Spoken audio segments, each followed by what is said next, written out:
Understanding the phrase, "I'd hate to see." Hello, everyone. Welcome to our English language learning channel. Today, we're going to dive into a very interesting English expression, "I'd hate to see." This phrase is commonly used in English conversations, and understanding it can really help you sound more like a native speaker. So, let's get started and explore what this phrase means and how you can use it in your daily conversations.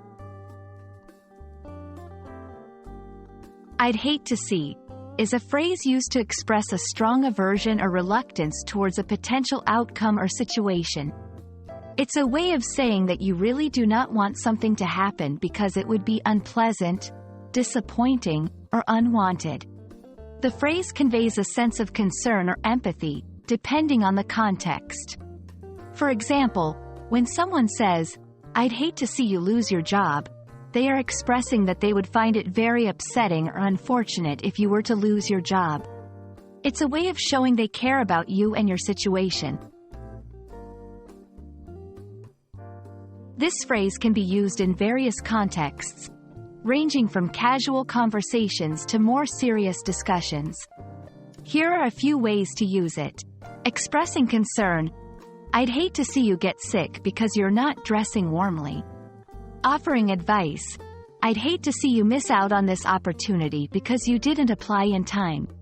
Showing empathy, "I'd hate to see anyone go through what he's been dealing with." It's important to note that while the phrase is about negative outcomes, it's often used to show care, concern, or to persuade someone to avoid a negative scenario. Like many phrases in English, "I'd hate to see" can be slightly altered to fit different tones or levels of formality.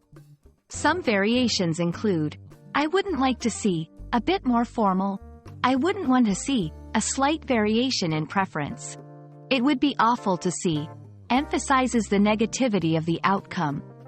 Using these variations can help you adjust your language to fit the context of your conversation better. Understanding and using the phrase, "I'd hate to see," can add a layer of empathy and concern to your conversations in English. It's a great tool for expressing how you feel about potential negative outcomes in a way that shows you care. We hope this video has helped clarify how to use this expression effectively. Remember, practicing these phrases in your daily conversations can help you become more fluent and sound more like a native speaker. Thanks for watching, and see you in our next video.